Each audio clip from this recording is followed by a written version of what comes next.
That's very weird. I had no idea. All right, so just to review, huh? Oh, we gotta move the mic. I was moving it to try to test it. That was close. Oh, might have been a catastrophe. Say hi, everybody. Hi. Thank you. Yes, we say hi, everybody.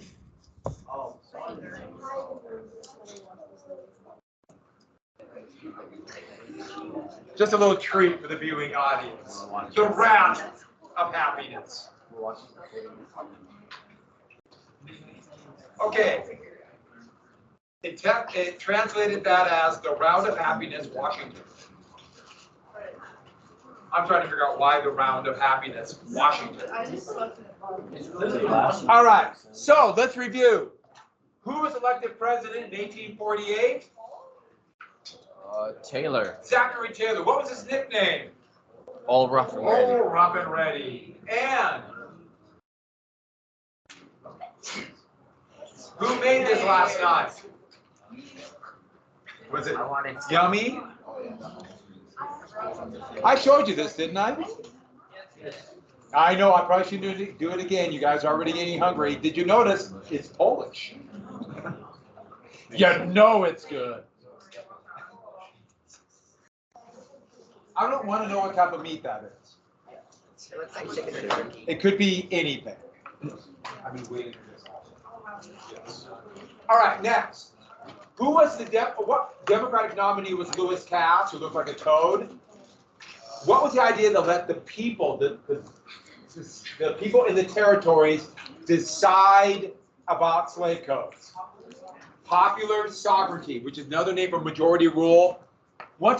Later on, you'll hear that be referred to as self-determination. Who was Zachary Taylor's running mate from New Hampshire? Millard. The dark horse dude. Yes, the dark horse dude. Millard Fillmore. And Millard Fillmore is best known for what? His name. Fair to say. Yeah, that's the way it goes. And what treaty ended the Mexican War?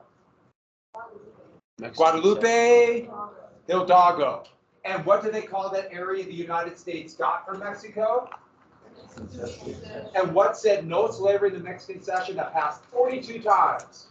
The Wilmot Proviso. Passed the House 42 times. I should have been clear. Passed the House 42 times. And, how much did the United States pay for the Mexican Cession to make it look like it wasn't a war for conquest? 15 plus 3.3.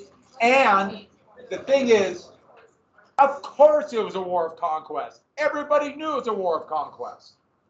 The United States conquered that land and exploded in size. We got gold discovered in California. We got that.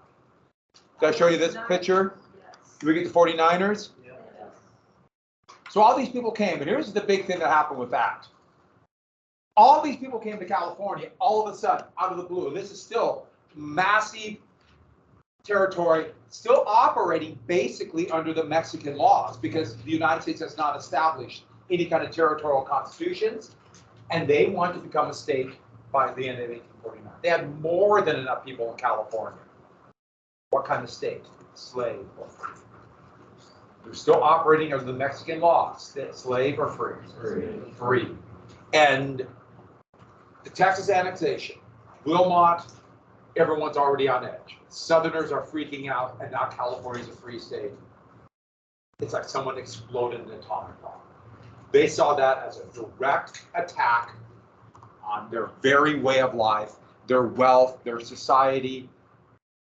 And Taylor's got to make a decision, and he's got no idea. I almost forgot to tell you about Polk.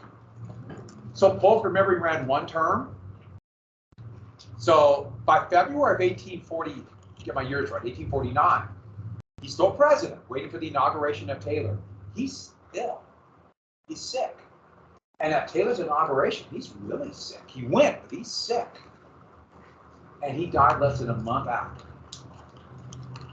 Cholera. So that's number two, dying of a similar type of disease. Remember William Henry Harrison? Now Polk contracted it while in office, died right after. we're not quite to number 3. This is what we call foreshadowing. You like that literary effect? You impressed? Write that down. Poetry's use foreshadowing. Yeah, that's the kind of thing. Most places you'd pay extra for that. So we got to talk a little bit about slavery in America. What was the system of slavery, the economic system, the political system? We've referred to it. We talked about the growth of it. But now we got to get back to it one more time. And that's why we did chapter 11. This is a perfect place to do it. Because now the argument about slavery in the territories is coming to the fore. And don't forget, slavery in the territories is the issue that led to civil war. So this is from a English Abolitionist Society journal that then would be adopted by the American Anti-Slavery Association. And it says, am I not a man and a brother? Implying that this is a fellow human being that should be free. But it also shows the complexity of the anti-slavery movement.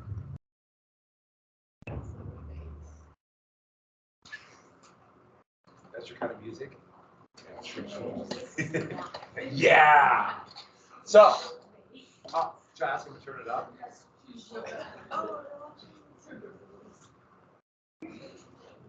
Who's he looking at?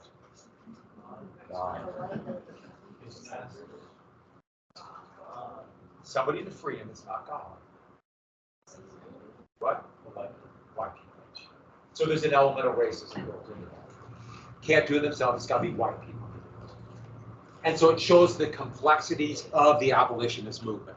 And don't forget, racism was relatively new at this time. It still is relatively new in the history of humankind. So, just the background. Don't forget, slavery as we knew it came out of imperialism and colonialism, beginning with Columbus, how Columbus's journey literally changed the world. And remember, they started plantation agriculture here, but the same kind of thing would happen in Virginia. What was the crop that the Spanish started with? I might have a hint right here. Sugar cane. Yep, sugar. And I should add, sugar chewed up human beings. The production of this is so deadly. Life expectancy for an enslaved person on a sugar plantation was 6 months in the 16th century. And there was a labor shortage in the colonies. These people claimed the land, but they had no one to do this horrific work. Horrific here, just really, really bad for the tobacco plantations 100 years later. And so at first, the Spanish, but so did the Portuguese, so did the English, they enslaved the American Indians first. But American Indians knew the land, they could leave.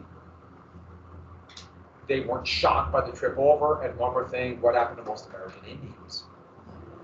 Disease ravaged. And so now you have this labor shortage, but don't forget, Portugal was bouncing around here. And so they tapped in, we have this desperate need for labor.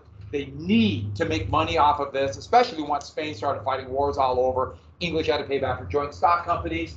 They tapped into that African trade, and that's how come African servants came. Who were the Europeans who would sign that contract? Yeah, indentured servants. But indentured servants were susceptible to malaria, the word eventually came.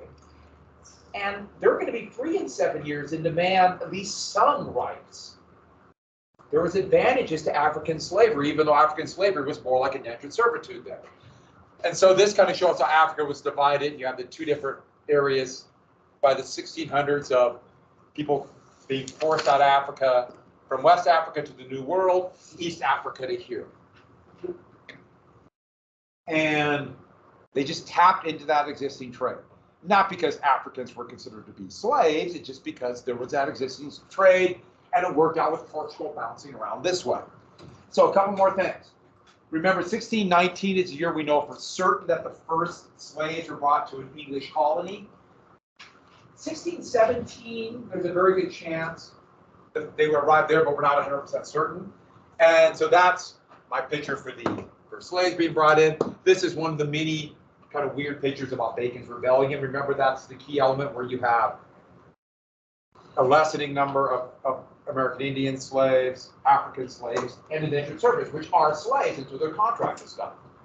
And there was no such thing as permanent slavery. And then Bacon's Rebellion, that rebellion against bad land, no protection, no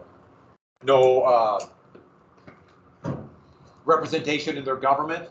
And that led, what were those laws passed? Yeah, they always have slave codes, but the most important were the fornication laws that made slavery permanent. The children of, or their servitude, slave or free, is decided upon what? The mother, the condition of the mother, and so on. And this began to divide people. Now we have color of skin. Indentured servants, their mothers would eventually be free. It changed everything. Slave codes, that's where you start getting slavery by color of skin. It came out of Bacon's Rebellion. It was already developing in other places, but this would personify. Every colony adopted these same programs, and trust me, so did. Well, Brazil and the Caribbean were just different because they were these massive slave empires where slaves might make up 95% of the population in some of these islands. So there wasn't quite the issue they had in the United States, and that's where you get racism. Racism, as we know it, came out of this, dividing people by color of skin. It's shocking how fast people adopted it, especially people whose color of skin put them on top. It was an easier way to control, divided people underneath, etc. Stuff we talked about, just a quick review. So remember, this is all going on. And then don't forget the triangular trade, always having your ship full of something to maximize profits. Sugar, rum, slaves. What was this trip from Africa to the New World called? Middle Passage. Yeah. So let's talk very quickly about the Middle Passage. And this is therefore the transatlantic slave trade. This is what Britain banned in 1807, the United States banned in 1808. So the Middle Passage. We don't know exactly how many people were brought over. For a couple reasons. First off, a lot of people were smuggled. And the other reason is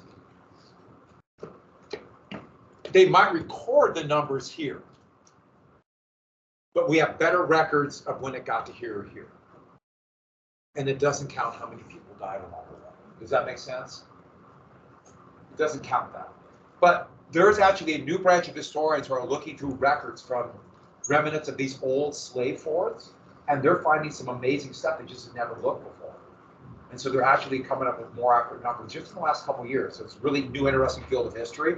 But as you can see from this, most people from Africa who were kidnapped, forced into slavery, went to the Caribbean or Brazil. Sure. You'll notice a lot went to the United States, about 500,000. A lot were smuggled in after 1808. But that's the African slave trade. So this one says approximately 12 or 11 to 12 million people. It appears to be a little bit higher than 12 now, but we're still not sure. That is an amazing loss of population, of society. It destabilized Africa, would make them vulnerable to colonization in the 19th century. They've never quite recovered from this. And when the Roman Empire, I know you're saying, wait, how did we get to the Roman Empire? When the Roman Empire destroyed Judea after a Jewish revolt in the 60s, in the Common Era, they destroyed it and they kicked out most of the Jews in what is now present-day Israel. They kicked them out. That is called the diaspora, or the Jewish diaspora. And Jewish population spread first in North Africa, and eventually Spain. They were kicked out of Spain in what's called the Inquisition and spread to Europe. This is what we call, therefore, and I didn't write this down, but I should have, and I told this, so I'm going to put this right under Volt for Polk. This is called the African diaspora, after the Jewish diaspora by the Romans. So the African diaspora, the spreading of African peoples all over the world. And it's not just here. Millions will go up here too, and would eventually kind of become part of society. There was a big slave revolt in this era in what is now Iraq in the mid 19th century. So yeah. So most of the people who were captured by other Africans were either prisoners. Prisoners as in they committed a crime. Prisoners when different kingdoms would fight in West Africa. Most were either that or debtors. In fact, it's believed now that over half of those, so we're talking millions of people, were debtors and paying off the debt, not realizing that the process of paying off the debt, that they would be kidnapped and sent across the Atlantic, which makes it more terrifying to me. People thought, I'm paying off my debt, I'm working for somebody.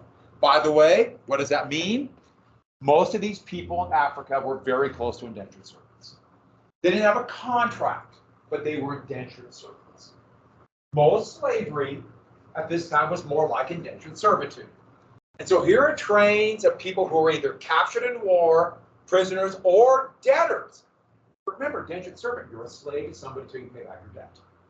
You're a slave to somebody.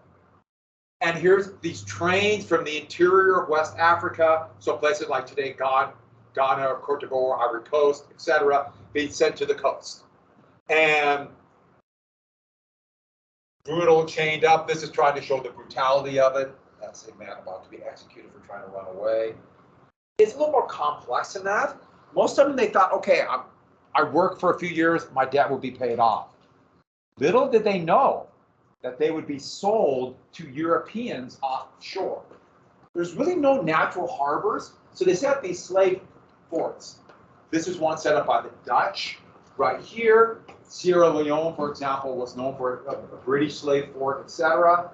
And they would be traded to European traders and then rowed out to the boats offshore. No idea what's happening.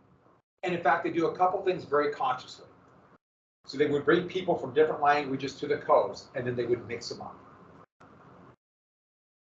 Why would they mix them up? They can't organize. Yeah, they can't organize a revolt. Remember what I told you, what's the biggest fear of slave owners? Slave rebellion, regardless of where it is. Mix them up. So they can't talk, can't communicate, they have no idea what's going to happen. Most of them haven't been on the water. This part of Africa especially was not really a seafaring area, unlike East Africa. So this was all confusing and had to be just terrifying beyond belief. And one of the first things they do when they would bring them aboard the ship, this is from an anti-slavery journal, but they would strip them naked. But 19th century modesty, they put like underwear on, like loincloth, but they would be stripped naked. To break them, dehumanize them. What's one of the things that makes us human? We feel secure in it. We now expect to wear clothes. You take that off, dehumanize them, terrify them, break them. Horrific. So everyone's speaking different languages, being beaten, no idea what's going on, stripped naked, humiliated because of that. Here they are being chained down. Chains are put on their legs right away. And roughed up pretty good so they don't revolt. Chained down, locked down, because they don't want them to see the coastline. They don't want them to, the people that they're being kidnapped, to see the coastline again. So they keep them under decks for at least 2 or 3 days. So when they bring them out to do a quick wash and then walk around, they just see nothing but sea. Think how terrifying that would be. So how would they load them in? That's a tight packer right here. Main deck, sub deck on top, and they would lay them down, chain them down like this, pack down as many as possible. And for the first 3 or 4 days, very little movement, all right there. There's not a bathroom there. So they're in their own filth. It's just hell. Tied it as many as possible to maximize profits. They figure a third will die. In fact, they bring enough food, kind of usually wheat or corn gruel, and just something that could pack a lot. They bring enough food with the idea is every day they need less. They expect that. Therefore, if you bring less food, more room for humans, more room for cargo to maximize profits. But most ships, especially by the 19th century, were ultra-tight packers. They would pack them in either seated, chain them in so they can't stretch their legs out, or like this, which is even harder to move around, harder to revolt. And had to be so painful it's beyond belief after a while. Whole idea of break. This was a tight packer after people started dying and handing down food, etc. But all it was to maximize profit. After 2 or 3 days, they would rotate them in, but bring certain men and women up on board or up to the deck, wash them off with seawater, let them move around, chain them back up again. And in this, one of the first things they would do, this was just the norm, they would find somebody, usually a male, the first time they bring them on deck and make sure everybody sees it, they would torture them to death. Why? Yeah, scare everybody else so they don't revolt. And they do the math. We don't want to revolt. There were a lot of revolts on slave ships. A lot. And they're outnumbered, the crew. You have smart, terrified people over the shock they might revolt. There's a number of ones where the enslaved people, kidnapped people is a better way to put it, took over the ship. Most famously was a ship called the Amistad, where they actually took it over and tried to sell it back to Africa. They didn't know what they were doing. It ended up in Connecticut, where they would be tried. It would be a whole big deal. But here's another picture. Once again, they would be naked, but they're showing them being whipped, brought on board, just move so they get the blood circulating. Here you can see on board the ship, women, of course, would be attacked by the crew. That was just simply the norm. We learned about the fornication laws. I don't need to go into detail. Here might be the best picture, and it shows a number of things that happen on the deck. First off, you see the men and women packed down underneath, but then you see them on board the ship, and there's whipping, going through hell, absolute terror. But this is an interesting one. What's happening here? Force feeding. Yeah, force feeding. Because a lot of how would you fight back? You can't have it. You're not going to make me do something, or maybe you won't have me. And this is a torture. You see the blood running down them? They stick a steel pipe, jam it down your throat, and then dump the gruel down your throat. And it's not a flexible pipe. It is a steel pipe that they jam down. Force feeding is a torture. And that shows everybody else, this is what's going to happen to you. So it rips apart their throat, can kill them. You see the other thing on this. See the netting? So they don't jump overboard and kill themselves to escape this. That's when they show slave ships, they never show them. They always put netting on because they knew they were trying to get away. And this is not a common thing. You're not going to have it. You're not going to have it. It's a horrific way to fight back. And I think that shows it pretty good. That picture is from the 18th century. It's pretty good. And if they figure they're going to run out of food as they go, a couple different things happen. And when they start getting ill, they just quit feeding them and eventually toss them overboard. Or if they miscalculate the food, they just start calling out ones they figure they won't make as much money. Sharks, they say, would follow these slow-moving boats all the way across. And it's also been known, same thing is happening here, throwing her overboard. If a British ship arrived after the British started stopping them, there's stories about them throwing every single person they kidnapped overboard so the British wouldn't find them. Which, of course, how are you going to hide this? And can you imagine the smell on these ships? Just the hell of this. This is my brief, but I think you got to know a little bit about the Middle Passage. We could go on to more detail.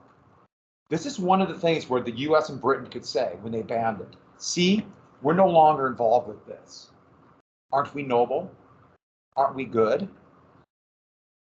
Let's just skip that part about slavery and then talk about the other part, which is not near as bad, at least they can claim. When they would arrive on shore, this is a pretty good one. This is from 1769. To be sold a cargo of 94 healthy animals. And they went through men, 15 boys, 24 women, 16 girls. So a slave ship arrived.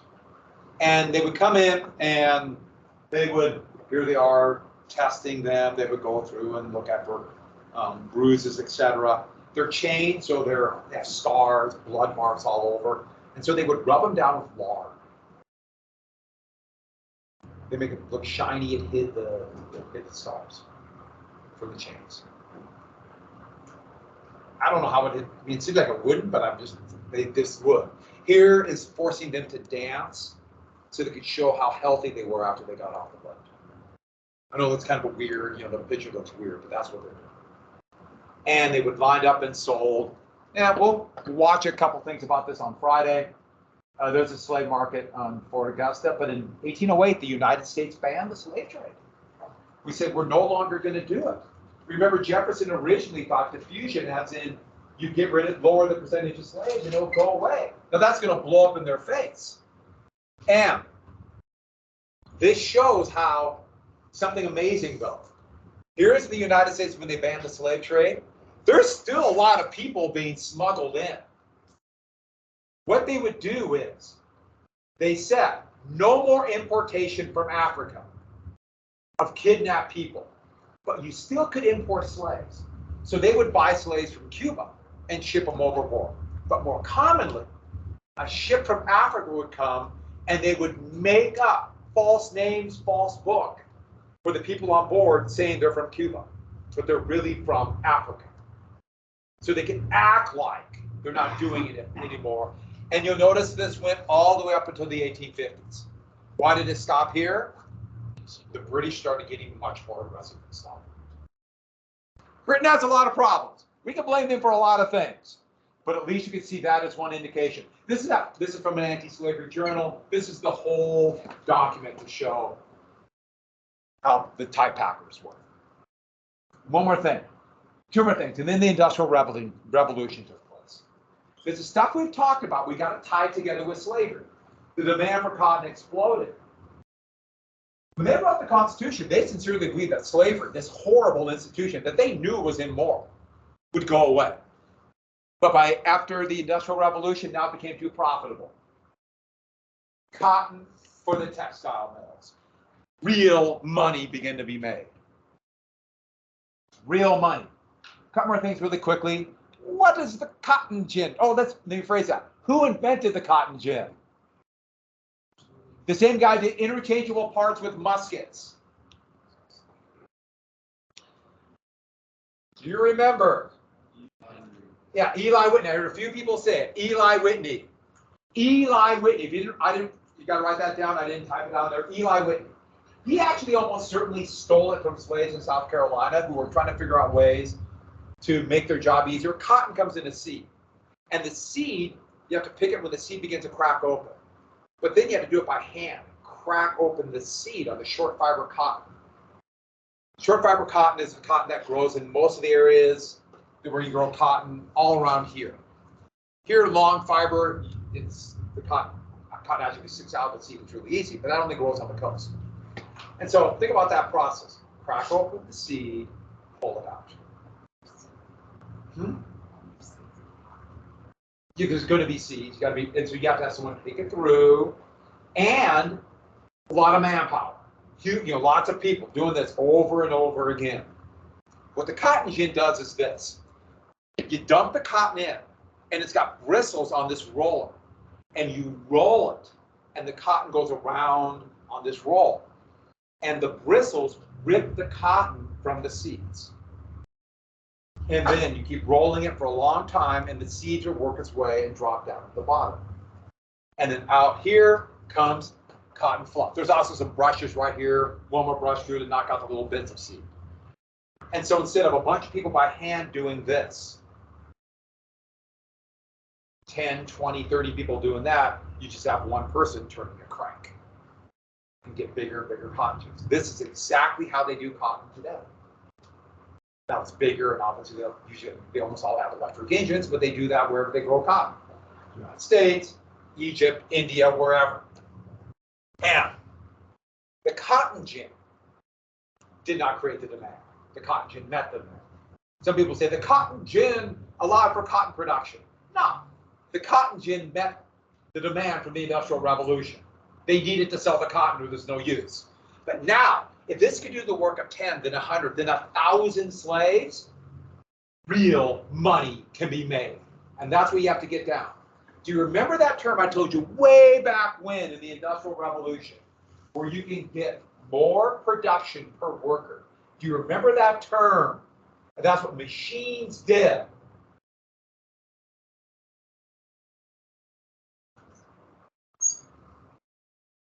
So close. Productivity. Productivity. If you didn't remember that word, write it down again just so you remember that. It's a key word. If productivity goes up, more work per worker, that's more profit. And who's going to clean up? The slave owners. And now it's like, oh, we can make money off of human beings. And that is a good place to get to the documents then. Because now, if we're making real money in this institution that they thought was going to go away, we got to defend it. Because everybody knows it's immoral unless we convince people it's not. And that's where we come to, that's right there. Anybody else need this? The defense of slavery as a benefit to society, and who wrote it? John C. Who else needs this? Anybody? All right. So I asked you to read this first thing, so it should be fresh in your mind. You are going to do on a separate sheet of paper, you have to answer 4 questions that you may make up yourself. No, I'll put them up. They're on Teams. So you can click if you want to take out your phone and look on Teams, or I will put Teams up. 4 basic questions. The first one, just 1 or 2 sentences, but the last one is a little bit more detail. That's the question I care about.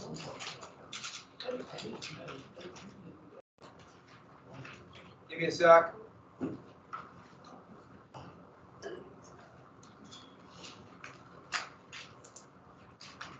Those are the questions. Oh, I got to add something to the ancient relationship.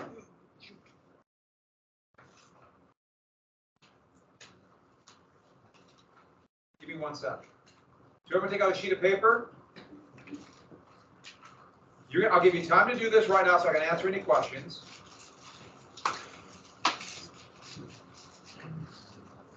I will put it up here.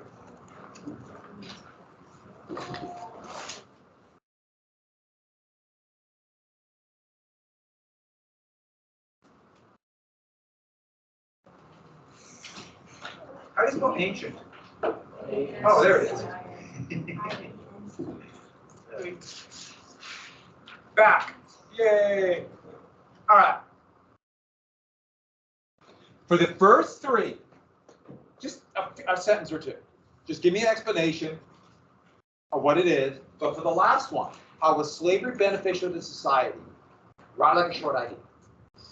You say, how is that beneficial? And remember, this is what this horrible man Calhoun is saying.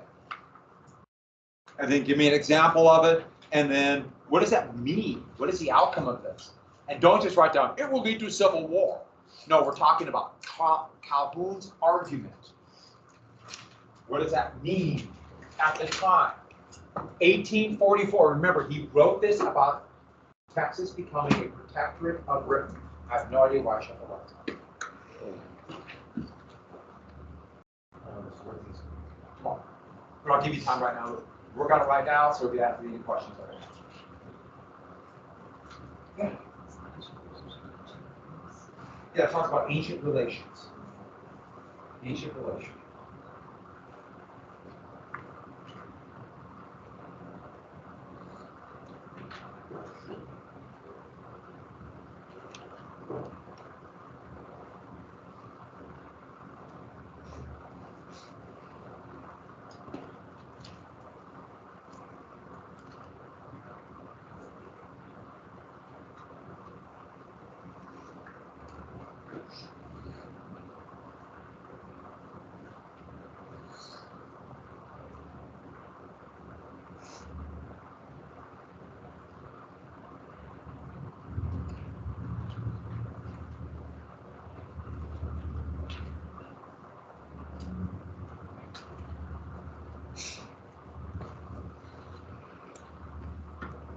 No, they say ancient relation, I added relationship.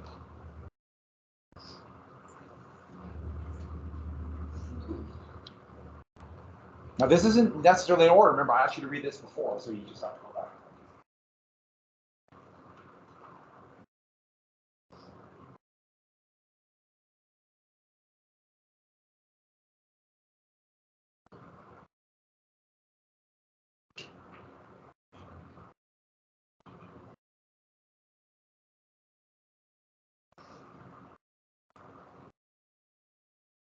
He says ancient relationship, ancient relations. It's all talking about this ancient thing.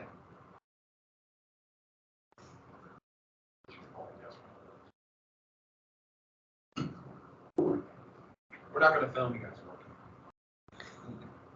Unless you really want me to.